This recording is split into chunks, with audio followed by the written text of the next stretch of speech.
Que fais-tu, Жорж? Наверное, так партнеры по команде обращались к Микаутадзе. Какой-то сумасшедший покер. 2 гола, 2 голевых передачи.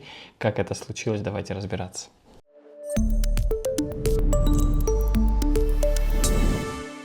Еще раз всем привет. Я, честно, в четверг вечером, ночью хотел уже спать, но как увидел, что происходит в Лионе, 4-0 Лион побеждает Стяуа, или ФКСБ, как сейчас эта команда называется, и Жорж Микаутадзе играет все 90 минут, отдает 2 голевых передачи, забивает 2 гола. Сумасшедший перформанс, 9,8, не знаю, почему Софаскор десятку не рискнул ему дать, но давайте разбираться по порядку, как эта игра складывалась. В общем, здесь все уже было понятно. В первом матче Лион выиграл 3-1. Там Микаутадзе, кстати, отметился голевой передачей. Но здесь в ответке, пожалуй, один из первых моментов был как раз-таки у Жоржа. Пробил он поворотом, но там голкипер с этим ударом справился. На 14-й минуте случился уже сам голевой эпизод. Жорж Микаутадзе получил мяч. Ну, посмотрите, в такой, не сказать, что прям опасной голевой позиции, но все-таки это ФКСБ, это Румыния, это Бухарест, и решил Жорж, да ну вас нахер, я сейчас вас раскидаю, я сейчас вам покажу, как надо в футбол играть. И вот обратите внимание, что один защитник просто за ним не поспел, второй растерялся, а третий пытался сопротивляться до конца, но это было бесполезно. И так вот уже на 14-й минуте счет был открыт, 1-0 повел Лион. Потом какое-то время особо моментов не было, и следующий эпизод случился уже на 37-й минуте. Ганский футболист Эрнест Нуама, партнер по нападению и помощник Жоржа в этом матче, давайте так это назовем, он имел отличный момент, сначала пробил в штангу, но добивание в пустые ворота совсем не попал.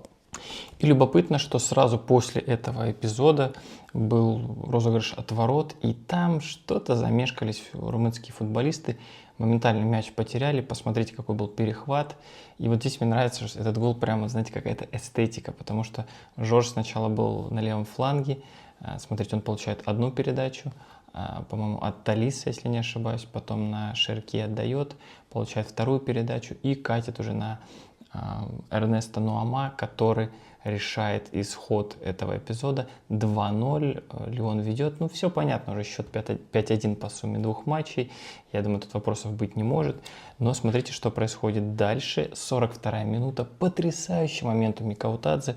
Опять какой-то провал. Румыны, видимо, решили, что ну, если не сейчас, то никогда. Побежали все вперед, зевнули вот такую контратаку. И здесь Жорж как дома спокойно идет.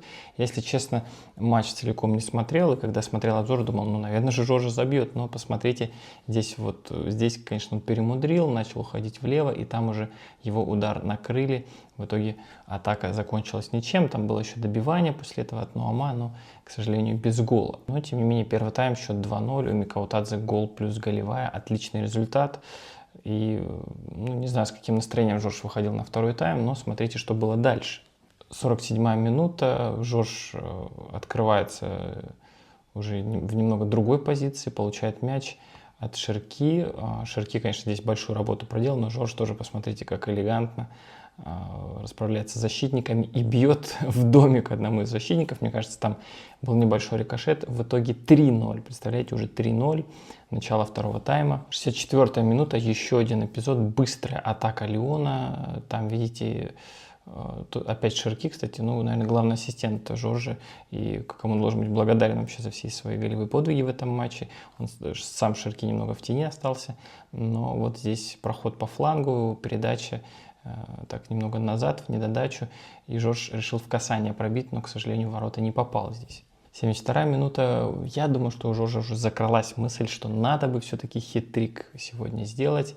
И вот предыдущий эпизод, видите, там он в касание бил, хотя, наверное, можно было обработать или даже пропустить мяч. Там еще были футболисты, вы это прекрасно видите.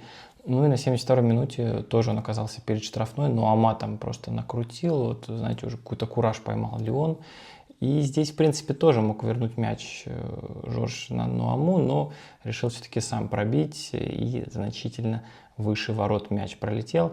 Ну и концовка встречи, 88-я минута, уже очередная контратака Лиона, огромные вообще зазоры в обороне ФКСБ, и Микаутадзе вводит на такой простор. Здесь вот, наверное, если бы был жадный Жорж и решил, что вот ему важно именно сегодня хитрик, наверное, бы он начал что-то изобретать, но он увидел, что Нуама в более выгодной позиции, отдал мяч на дальнюю, и тот уже не промахнулся. 4-0, блестящая игра, и вот у Жоржа 2 голевых и 2 гола. Такого еще не было. Я вообще не знаю, было ли такое у грузинских футболистов в последние годы.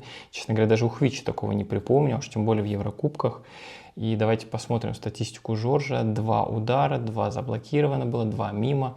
В общем, все удары в створ свои он забил. Ну, конечно, можно ссылаться на силу соперника, но тем не менее 2+2 в 1/8 финала Лиги Европы. Это дорогого стоит. Ну и самое интересное, друзья, давайте посмотрим, что нас ждет дальше.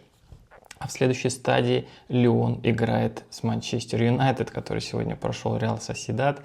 И это, конечно, событие. Да, вот так везет грузинским футболистам. Хвича уже сыграл против Ливерпуля дважды, теперь Астон Вилла, там еще маячит Арсенал впереди. И вот Жорж Микаутадзе сыграет против Юнайтед. Это будет шикарный матч. Я надеюсь, что Фонсека понял, что Микаутадзе стоит выпускать в старте, и тогда тот будет давать результат.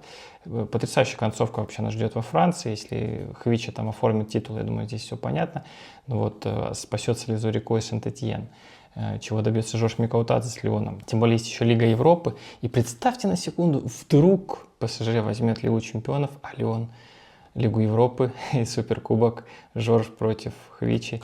Это было бы прекрасно, согласитесь. Но пока ждем этих матчей, а в заключение хотел бы еще сказать про Георгия Гочелишвили, который с своим Копенгагеном гостил в Челси. Да, но у Георгия Гочелишвили все было не так позитивно. К сожалению, он в матче против Челси не сыграл. Копенгаген проиграл 0-1. Копенгаген покидает турнир. Ну, в общем-то, это все-таки Челси. Но опять, обратите внимание, опять английская команда. Видимо, никуда от этого не деться на клубном уровне грузинским футболистам. Но я напоминаю, что в ближайшее время я отправляюсь в Грузию и в Армению, где посмотрим матчи сборной Грузии. Поэтому делитесь видео с друзьями. Подписывайтесь на канал, чтобы не пропустить эксклюзивные репортажи с этих игр. Ну, впереди еще много чего интересного. У нас ПСЖ Марсель. Я снял уже отдельное видео про заявку сборной Грузии. В общем, не пропускайте, подписывайтесь и до новых встреч.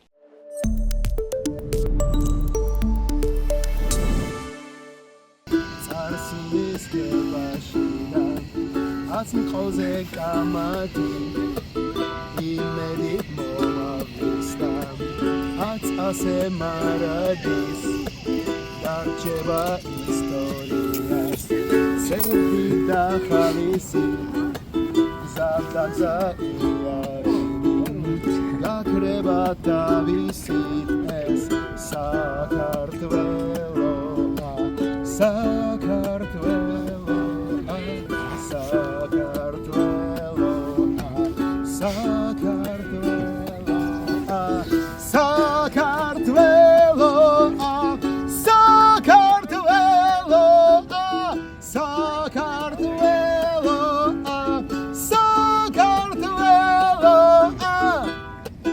Madlovo. Thanks a lot.